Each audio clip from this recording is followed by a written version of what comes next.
ಇವೆಲ್ಲ ಕಾಳುಗಳು ಡ್ರೈ ಆಗ್ಯಾವ ಇವಾಗ. ಆಲ್ ಕ್ರೆಡಿಟ್ ಗೋಸ್ ಟು ನಮ್ಮ ಮಮ್ಮಿ. ಸ್ವಲ್ಪ ತೆಗೆದು ಮಾಡ್ಕೊಂಡು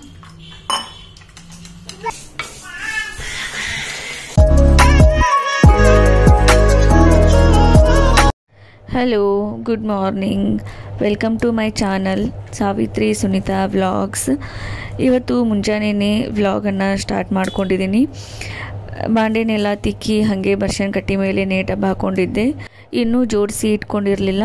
ಸೊ ಇವಾಗ ಎಲ್ಲ ಬಾಂಡೆಗಳನ್ನು ಜೋಡಿಸಿ ಇಟ್ಕೊಳ್ಬೇಕು. ಅದೊಂದು ದೊಡ್ಡ ಕೆಲಸ ನನಗೆ. ಎಲ್ಲ ಬಾಂಡೆನ ತಿಕ್ಕೋದು ಬೇಜಾರು, ಅದರ ಜೊತೆಗೆ ಅವನ್ನೆಲ್ಲನೂ ಜೋಡಿಸಿ ಇಟ್ಕೊಳ್ಳೋದು ಅದೊಂದು ದೊಡ್ಡ ಬೇಜಾರು. ಸೊ ಅವನ್ನೆಲ್ಲ ಸರಿಯಾಗಿ ಆರ್ಗನೈಸ್ ಮಾಡಿ ಇಟ್ಕೊಳ್ಳಿಲ್ಲ ಅಂದರೆ ಕೆಲಸ ಮಾಡೋದಕ್ಕೂ ಆಗಲ್ಲ. ಸೊ ಹೀಗಾಗಿ ಮೊದಲಿಗೆ ನಾನು ಎಲ್ಲ ಬಾಂಡೆನ ಚೆಂದಂಗಿ ಜೋಡಿಸಿ ಇಟ್ಕೊಂಡೆ ಡ್ರಾದಲ್ಲಿ. ಸೊ ಆಲ್ರೆಡಿ ಬಾಂಡೆನೆಲ್ಲ ಇಟ್ಕೋಕ್ಕಿಂತ ಮುಂಚೆನೇ ಹಾಲು ಕಾಯಿಸಿಟ್ಕೊಂಡಿದ್ದೆ ಆ್ಯಂಡ್ ಟೀನೂ ಮಾಡ್ಕೊಂಡು ಕುಡ್ದೀನಿ. ಆಮೇಲೆ ಮನೆಯವ್ರಿಗೂ ಎಲ್ಲರಿಗೂ ಟೀ ಮಾಡಿಕೊಟ್ಟೆ. ಸೊ ಟೀ ಕುಡಿದ್ರೇ ಸ್ವಲ್ಪ ಎನರ್ಜಿ ಬರುತ್ತೆ ಕೆಲಸ ಮಾಡೋದಕ್ಕೆ. ಸೊ ಹೀಗಾಗಿ ಬೆಳಗ್ಗೆ ಎದ್ದು ಕೂಡಲೇ ನಾನು ಫಸ್ಟ್ ಮಾಡೋ ಕೆಲಸನೇ ಅದೇ. ಎದ್ದು ಕೂಡಲೇ ಫ್ರೆಶ್ ಅಪ್ ಆಗಿ ಟೀ ಕುಡ್ದೇ ನೆಕ್ಸ್ಟ್ ಕೆಲಸ ಮಾಡೋದಕ್ಕೆ ಸ್ಟಾರ್ಟ್ ಮಾಡ್ತೀನಿ. ಅದೊಂಥರ ಉತ್ತರ ಕರ್ನಾಟಕದವ್ರಿಗೆ ಹಾಬಿ ಅನ್ನೋಕ್ಕಿಂತ ಅದೊಂದು ಅವ್ರ ಲೈಫ್ದು ಒಂದು ಪಾರ್ಟನೇ ಆಗಿರುತ್ತೆ. ಒಂದು ಪಾರ್ಟ್ ಆಫ್ ಲೈಫ್ ಅಂತಲೇ ಹೇಳ್ಬೋದು. ಎದ್ದು ಕೂಡಲೇ ಟೀ ಕುಡಿದ್ರೇ ನೆಕ್ಸ್ಟ್ ಕೆಲಸ ಮಾಡೋದಕ್ಕೆ ಎನರ್ಜಿ ಬರುತ್ತೆ. ಸೊ ಇಲ್ಲಿ ನನ್ನ ಬ್ಲಾಗನ್ನು ಉತ್ತರ ಕರ್ನಾಟಕದವ್ರು ಯಾರ್ಯಾರು ನೋಡ್ತೀರಾ, ಸೊ ಪ್ಲೀಸ್ ಕಮೆಂಟ್ ಮಾಡಿ ನಿಮಗೂ ಹೇಗೆ ಇರುತ್ತೆ ಅಂತ ಹೇಳಿ. ಅಂದರೆ ಎದ್ದು ಕೂಡಲೇ ಟೀ ಕುಡಿದ್ರೇ ನೆಕ್ಸ್ಟ್ ಕೆಲಸ ಮಾಡೋದಕ್ಕೆ ಎನರ್ಜಿ ಬರುತ್ತಾ ಇಲ್ವಾ ಅಂತ ಹೇಳಿ. ನಾನಂತೂ ಹೈದರಾಬಾದ್ಗೆ ಬಂದ್ರೂ ಆ ಒಂದು ರೂಢಿ ತಪ್ಪಿಸ್ಕೊಂಡಿಲ್ಲ. ನನ್ನ ಜೊತೆಗೆ ಮನೆಯವ್ರಿಗೂ ಎದ್ದು ಕೂಡಲೇ ಟೀ ಕುಡಿಸ್ತೀನಿ. ಆ್ಯಂಡ್ ಅದೆಲ್ಲ ಆದಮೇಲೆ ಇಲ್ಲಿ ಪ್ರದೀಪ್ತನಿಗೆ ಸರ್ಲಾಕ್ ಖಾಲಿಯಾಗಿತ್ತು, ಅಂದರೆ ಖಾಲಿ ಆಗೋದಕ್ಕೆ ಬಂದಿತ್ತು. ಸೊ ಅವನಿಗೆ ಸರ್ಲಾಕ್ ಮಾಡಿ ಇಟ್ಕೊಳ್ಬೇಕು. ಇನ್ನು 2 ದಿನದಲ್ಲಿ ಖಾಲಿ ಆಗಿಬಿಡುತ್ತೆ.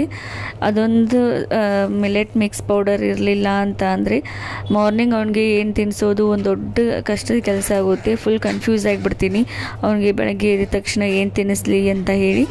ಸೊ ಇದೊಂದು ಸರ್ಲಾಕ್ ಪೌಡರ್ ನಾನು ಮಾಡಿಟ್ಕೊಂಡಿದ್ರೆ ಒಂದು ಟೆನ್ಷನ್ ಇರೋಲ್ಲ. ಒಂದು 15 ಡೇಸ್ 20 ಡೇಸ್ ತನಕ ಒಂದು ಟೆನ್ಷನ್ ಇರೋಲ್ಲ. ಅವನಿಗೆ ಬೆಳಗ್ಗೆ ತಕ್ಷಣ ಇದೊಂದು ರಾಗಿ ಸರಿನ ಮಾಡಿ ತಿನ್ನಿಸಿದ್ರೆ ಅವನು ಒಂದು 3-4 ಗಂಟೆ ಆರಾಮಾಗಿ ಆಟ ಆಡ್ಕೊಂಡಿರ್ತಾನೆ.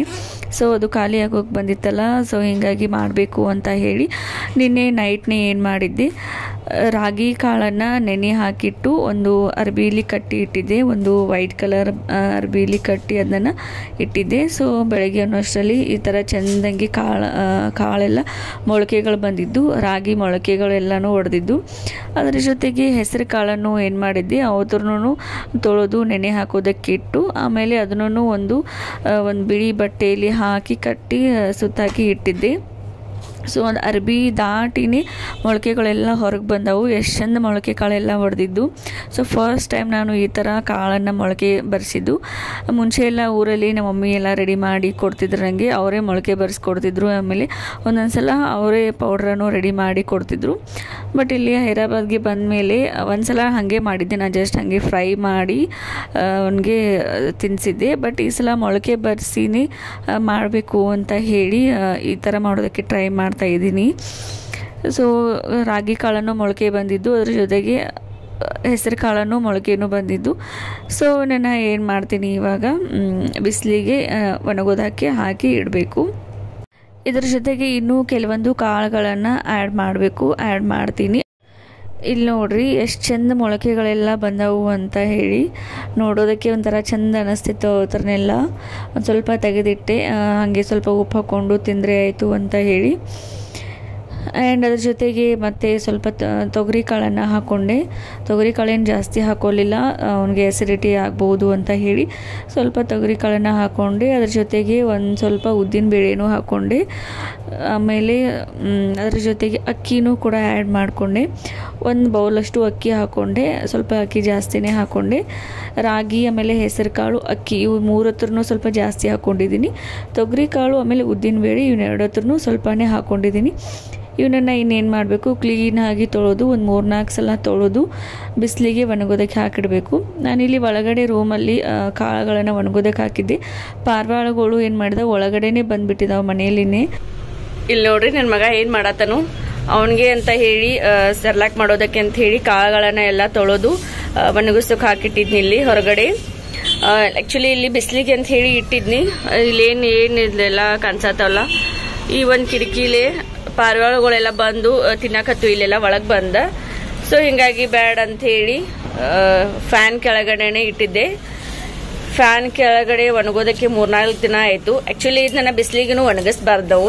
ಜಾಸ್ತಿ ಬಿಸಿಲಿಗೆ ಒಣಗಿಸಿದ್ರೆ ಏನಾಗುತ್ತೆ, ಇದರಲ್ಲಿರುವಂಥ ಸತ್ವ ಎಲ್ಲ ಬೇಗನೆ ಹಾಳಾಗಿಬಿಡ್ತೈತಿ. ಸೊ ಹಿಂಗಾಗಿ ಇಲ್ಲೂ ಇಟ್ರೂ ಸೇಫ್ ಇಲ್ಲ ಅಂತ ಹೇಳಿ ಫ್ಯಾನ್ ಕೆಳಗಡೆ ಒಂದು 3-4 ದಿನ ಒಣಗೋಕೆ ಹಾಕಿಟ್ಟಿದ್ನಿ. ಇವಾಗ ಸ್ವಲ್ಪ ಒಣಗಿದವು, ಎಲ್ಲ ಸ್ವಲ್ಪ ಏನೆಲ್ಲ ಪೂರ್ತಿ ಒಣಗಿದವು. ನನ್ನ ಮಗ ಫುಲ್ ಆಟ ಆಡತಾನೆ ಇದ್ರ ಜೊತೆ. ಇದನ್ನ ಯಾವಾಗ ಕೆಳಗೆ ಚೆಲ್ತಾನೋ ಗೊತ್ತಿಲ್ಲ.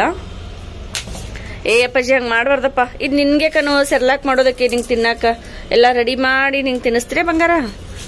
ಏ ಅಪ್ಪಾಜಿ ತಿನ್ಬಾರ್ದಪ್ಪ. ಕೋತಿ.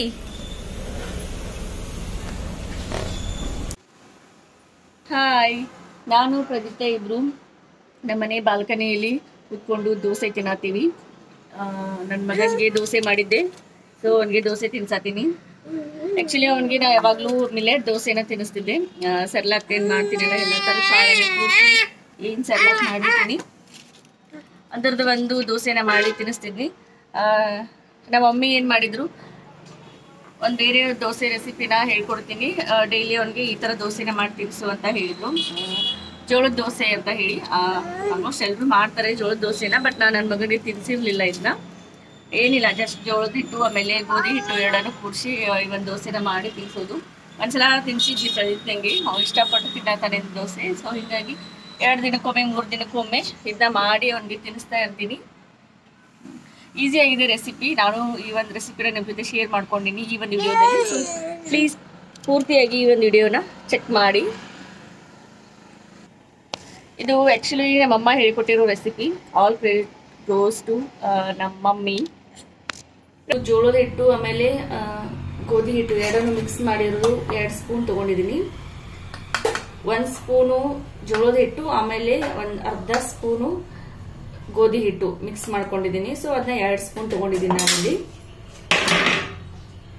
ಅದರ ಜೊತೆಗೆ ಪೆಪ್ಪರ್ ಪೌಡರ್, ಸ್ವಲ್ಪ ಪೆಪ್ಪರ್ ಪೌಡರ್ ಹಾಕೊಳ್ಳೋದು.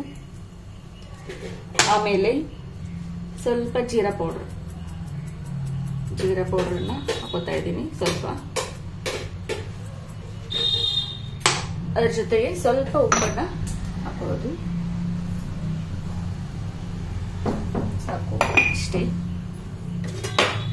ಆಮೇಲೆ ಎಲ್ಲ ಮಿಕ್ಸ್ ಮಾಡಿಕೊಂಡು ಸ್ವಲ್ಪನೇ ನೀರು ಹಾಕೊಂಡು ಒಂದು ದೋಸೆ ಹಿಟ್ಟಿನ ಅದಕ್ಕೆ ಏನು ಮಾಡ್ಬೇಕು, ಇದನ್ನ ಕಲಿಸ್ಕೊಳ್ಬೇಕು.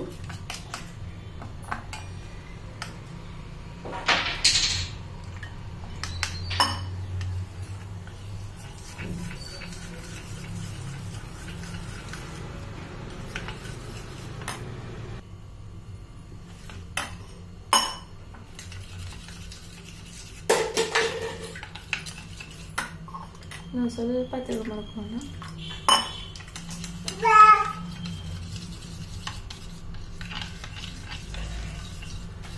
ಸೊ ಈ ಥರ ಇಷ್ಟು ತೆಳಗಾದ್ರೆ ಸಾಕು. ದೋಸೆ ಯಾವ ಥರ ಹಿಟ್ಟು ಇರುತ್ತಲ್ಲ ಆ ಥರ ಅಷ್ಟು ತೆಳಗಿದ್ರೆ ಮುಗಿತು. ಸೊ ಈ ಒಂದು ರೆಸಿಪಿನ ನಮ್ಮ ಮಮ್ಮಿ ಹೇಳಿದ್ರು, ಪ್ರದೀಪ್ತನಿಗೆ ಈ ಥರ ಮಾಡಿ ತಿನ್ನಿಸು ಅಂತ ಹೇಳಿ. ಸುಮ್ಮನೆ ಅದು ಇದು ಎಲ್ಲ ಥರದ್ದೇನು ಕೂಡಿಸಿ ಮಾಡ್ತೀಯಾ ಅಂತ ಹೇಳಿ. ಸೊ ಇದೊಂದು ಈಸಿ. ಮನೇಲಂತೂ ಜೋಳದ ಹಿಟ್ಟು ಇದೇ ಇರುತ್ತೆ, ಗೋಧಿ ಹಿಟ್ಟು ಇರುತ್ತೆ, ಜೀರಿಗೆ ಇರುತ್ತೆ, ಪೆಪ್ಪರ್ ಪೌಡರ್ ಇರುತ್ತೆ, ಉಪ್ಪು ಇರುತ್ತೆ. ಸೊ ಈಸಿಯಾಗಿ ಮಕ್ಕಳಿಗೆ ಇದನ್ನ ಮಾಡಿ ಕೊಡ್ಬೋದು. ನನ್ನ ಮಗನಿಗೆ ಒಂದ್ಸಲ ಮಾಡಿಕೊಟ್ಟಿದ್ನಿ, ಅವ್ನಿಗೆ ಇಷ್ಟಪಟ್ಟು ತಿಂದ ಇದನ್ನ. ಸೊ ಹಿಂಗಾಗಿ 1-2 ದಿನಕ್ಕೆ 3 ದಿನಕ್ಕೆ ಈ ಥರ ಒಂದು ದೋಸೆನ ಅವನಿಗೆ ಮಾಡಿಕೊಡ್ತೀವಿ. ಇಷ್ಟಪಟ್ಟು ತಿಂತಾನ ಅವನ್ನ. ಸೊ ಇವಾಗ ದೋಸೆ ಮಾಡೋಣ ಬನ್ನಿ. ಇಲ್ಲಿ ಕಾಳುಗಳೆಲ್ಲ ಏನು ಒಣಗಿದ್ದಿಲ್ಲ ಅವನ್ನೆಲ್ಲ ಏನು ಮಾಡಬೇಕು, ರೋಸ್ಟ್ ಮಾಡಿಕೊಡ್ಬೇಕು. ಒಂದು ಕೆಬ್ಬಣದು ಒಂದು ಕಡಾವಂಗಿನ ತೊಗೊಂಡಿದ್ದೀನಿ. ಕಡಾವಂಗಿಯಲ್ಲಿನೇ ಹಾಕಿ ಒಂದು ಲೋ ಫ್ಲೇಮಲ್ಲಿ ಗ್ಯಾಸ್ ಇಟ್ಟು ಸ್ಲೋ ಆಗಿ ನಾವು ಅದನ್ನು ಹುರ್ಕೊಳ್ಬೇಕು. ಸೊ ಒಂದು ಕಡಾವಂಗಿಯಲ್ಲಿ ಹಾಕ್ಕೊಂಡೆ ಎಲ್ಲ ಇದು ಜಾಸ್ತಿ ಇತ್ತು ಅಂತ ಅನ್ನಿಸ್ತು. ಒಂದು ಸ್ವಲ್ಪ ತೆಗೆದಿಟ್ಟು ಒಂದು ಸ್ವಲ್ಪನೇ ಹುರ್ಕೊಳ್ತಾ ಇದ್ದೀನಿ. 1-2 ಸಲ ಹುರ್ಕೊಂಡೆ ಅಷ್ಟೇ. ಒಂದು ಸ್ವಲ್ಪ ತೆಗೆದಿಟ್ಟು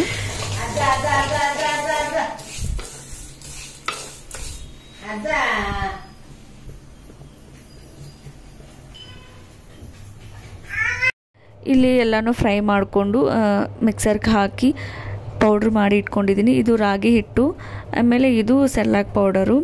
ರಾಗಿ ಕಾಳು ಮನೆಯಲ್ಲಿತ್ತು ಅಂತ ಹೇಳಿ ಅವುಗಳನ್ನು ಏನು ಮಾಡಿಕೊಂಡೆ, ಮಿಕ್ಸರ್ಗೆ ಹಾಕಿ ರಾಗಿ ಹಿಟ್ಟು ಮಾಡಿಕೊಂಡೆ. ಯಾವಾಗಾದರೂ ಯೂಸ್ ಆಗುತ್ತೆ ಅಂಬ್ಲಿ ಅದು ಮಾಡ್ಕೊಳ್ಳೋದಕ್ಕೆ ಅಂತ ಹೇಳಿ. ಆ್ಯಂಡ್ ಅದ್ರ ಜೊತೆಗೆ ಇದು ಸೆರ್ಲಾಕನ್ನು ಮಾಡಿಕೊಂಡು ಇವಾಗ ಏನು ಮಾಡಬೇಕು, ಒಂದು ಬಾಕ್ಸಲ್ಲಿ ಹಾಕಿ ಇಟ್ಕೊಳ್ಬೇಕು. ಆ್ಯಕ್ಚುಲಿ ಇದನ್ನು ಒಂದು ಗ್ಲಾಸಿನ ಕಂಟೈನರ್ನಲ್ಲಿ ಹಾಕಿ ಇಟ್ಕೊಳ್ಬೇಕು. ಬಟ್ ನನ್ನ ಕೈಯಲ್ಲಿ ಗ್ಲಾಸ್ ಐಟಮ್ಸ್ ಏನೂ ತಾಳಲ್ಲ, ಆವಾಗನೇ ಒಡೆದು ಹಾಳು ಮಾಡಿಬಿಡ್ತೀನಿ. ಸೊ ಹೀಗಾಗಿ ಪ್ಲಾಸ್ಟಿಕ್ ಬಾಕ್ಸಲ್ಲೇ ಹಾಕಿ ಇಟ್ಕೊಂಡಿದ್ದೀನಿ. ಜಸ್ಟ್ ಒಂದು 15 ಡೇಸ್ ತನಕ ಏನಾಗಲ್ಲ ಪ್ಲಾಸ್ಟಿಕ್ ಬಾಕ್ಸಲ್ಲಿ ಹಾಕಿ ಇಟ್ಕೊಂಡ್ರೆ. ಏರ್ ಟೈಟ್ ಕಂಟೈನರ್ ಇದ್ದರೆ ಸಾಕು. ಸೊ ಒಂದು ಪ್ಲಾಸ್ಟಿಕ್ ಬಾಕ್ಸಲ್ಲಿ ಹಾಕಿ ಇಟ್ಕೊಂಡಿದ್ದೀನಿ. ರಾಗಿ ಹಿಟ್ಟನ್ನು ಒಂದು ಪ್ಲಾಸ್ಟಿಕ್ ಬಾಕ್ಸಲ್ಲಿ ಹಾಕ್ಕೊಂಡು ಅದ್ರ ಜೊತೆಗೆ ಸೆರ್ಲಾಕ್ ಪೌಡರನ್ನು ಒಂದು ಪ್ಲಾಸ್ಟಿಕ್ ಬಾಕ್ಸಲ್ಲಿ ಹಾಕಿ ಇಟ್ಕೊಂಡಿದ್ದೀನಿ. ಆ್ಯಂಡ್ ನೀವು ಎರಡೂ ಫ್ರಿಜ್ಜಲ್ಲಿ ಸ್ಟೋರ್ ಮಾಡಿ ಇಟ್ಕೊಂಡ್ರೆ ಮುಗೀತು. ಸೊ ಇದಾಗಿತ್ತು ನನ್ನ ಒಂದು ಶಾರ್ಟ್ ವ್ಲಾಗ್. ಇದೇ ಥರ ನನ್ನ ಚಾನಲ್ಗೆ ಸಪೋರ್ಟ್ ಮಾಡ್ತಾಯಿರಿ. Thank you so much for watching my YouTube channel. ಇವಾಗ ನನ್ನ ಚಾನಲ್ನ ಎಲ್ಲರೂ ಇಷ್ಟಪಟ್ಟು ನೋಡ್ತಾ ಇದ್ದಾರೆ ಆ್ಯಂಡ್ ಇಷ್ಟಪಟ್ಟು ಕಮೆಂಟ್ ಮಾಡ್ತಾಯಿದ್ದೀರಿ. ಸೊ ನಂಗೆ ಖುಷಿ ಆಗತೈತಿ. ಸೊ ಹೀಗೆ ನೀವು ನನಗೆ ಕಮೆಂಟ್ ಮಾಡ್ತಾಯಿದ್ರೆ ನಾನು ಇನ್ನೂ ಚೆನ್ನಾಗಿ ವಿಡಿಯೋ ಮಾಡೋದಕ್ಕೆ ಟ್ರೈ ಮಾಡ್ತಾ ಇರ್ತೀನಿ. So thank you so much for watching my YouTube channel. Thank you.